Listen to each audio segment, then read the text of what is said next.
Ladies and gentlemen, large and small, let's get cracking. The headline reads, S.R.O, and the body reads as follows. Empty chairs are hard to find with people sitting in them. That's it, the fragment in its entirety. S.R.O, standing room only. Empty chairs are hard to find with people sitting in them. Let's get to it. Ladies and gentlemen of the jury, let's begin with a magic trick. Watch closely. I'm going to make your entire worldview disappear. Ready?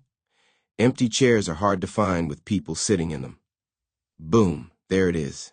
That's the whole act, baby. Your brain just hiccuped. A double blink. Something about that sentence crawled in your ear and tapped on the glass from the inside.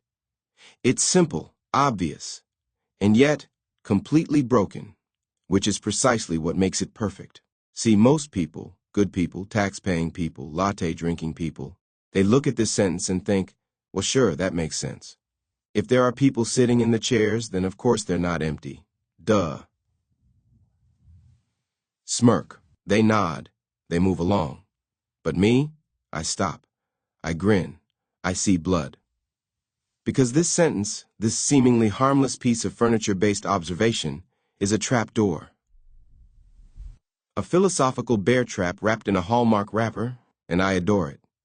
Let's pull up a chair, shall we? First, standing room only. Baby. Let's decode the headline first. S.R.O.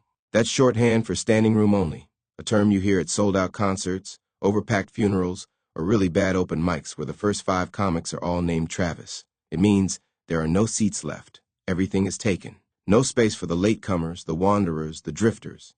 It's shoulder to shoulder, elbow to kidney. Bodies stacked like meat in a market.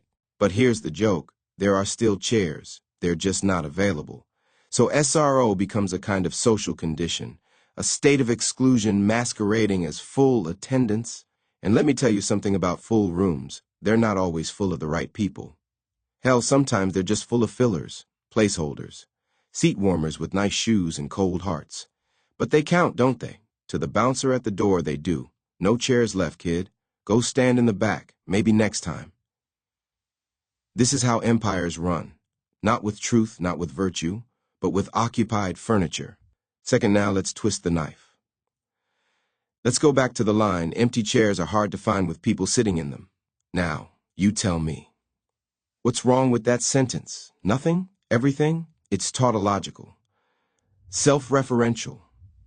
Circular. Obvious. But it's also true. That's the kicker. It's airtight. Try arguing with it. You can't. It's bulletproof in its banality. But why does it feel so sinister? Because it's not about chairs, never was. It's about access, it's about visibility. It's about being denied the thing that should be there, but isn't, because someone else is already sitting in it.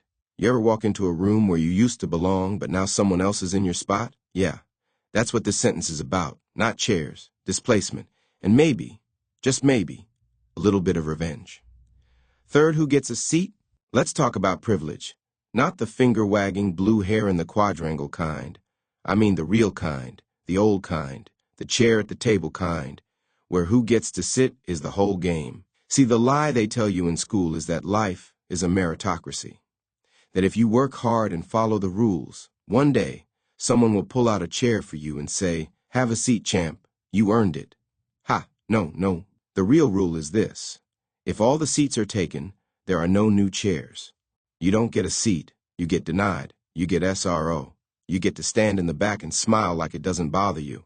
And if you complain, they say, well, the chairs are full. What do you want us to do? Kick someone out? And here's the dark truth, yes. Yes, sometimes that's exactly what needs to happen. But nobody has the stomach for it, not in polite society. You see, they like to believe that everyone already sitting earned it, deserves it, that their asses are righteous, that the seat is holy because the sitter is just. But you and I, we know better. Some people sit because they arrived early. Some sit because they inherited the chair. Some because they lied, stole, or stepped over someone else's neck to get there. And yet, no one gives up a seat. Not voluntarily, not ever. Fourth chair theory, 101.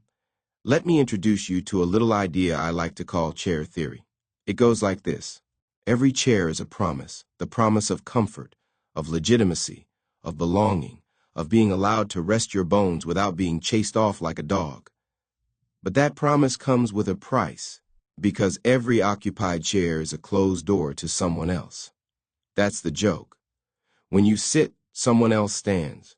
When you speak, someone else goes unheard. When you're comfortable, someone else gets cramps in their legs, trying to survive your silence. Empty chairs are hard to find, because comfort is greedy. It doesn't let go, and the more bodies you cram into a system, the more the system pretends it's working just fine. After all, look how many seats are filled.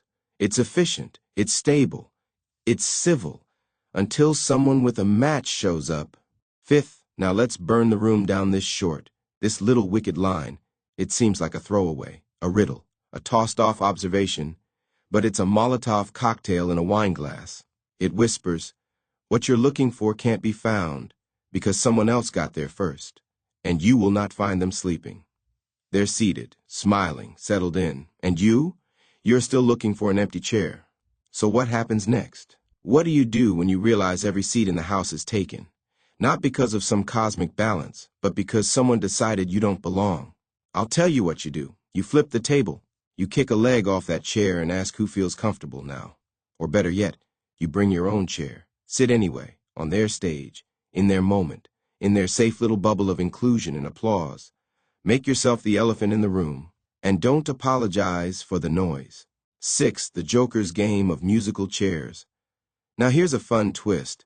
Ever played musical chairs? That's the training ground, the indoctrination game, where children are taught that there will never be enough chairs, that the music always stops too soon, and someone, always, gets left standing. But it's just a game, right? Wrong. It's a prophecy, a ritual rehearsal of the world they're building. Think about it. The music plays. That's the illusion of progress. Everyone dances. That's the hustle. The music stops. That's the crash. Someone's out. That's you. And the lesson? Don't stop moving. Don't trust the rhythm. And whatever you do, make sure someone else goes chairless. Because it's them or you. And when the game ends, one chair, one ass, one winner. Now tell me again, how is this a game?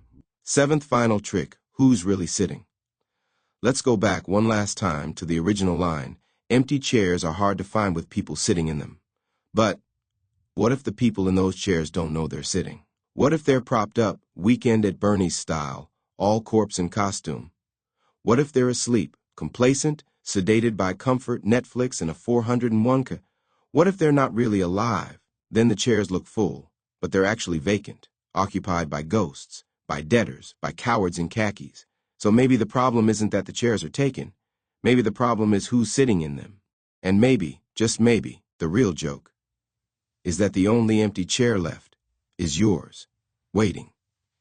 But only if you're mad enough to take it. Closing statement. See, my friend, this little short, it's not about furniture, it's about permission. Who has it? Who gave it? And who revokes it? It's a funeral dressed as a fortune cookie, a prophecy disguised as a punchline.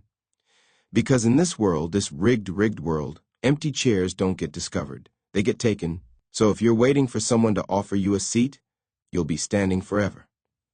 Take it. Take it like a thief. Take it like a king. Take it like a madman laughing in the back row of a sold-out theater, waiting for the curtain to burn. S.R.O, baby. No more room? Make some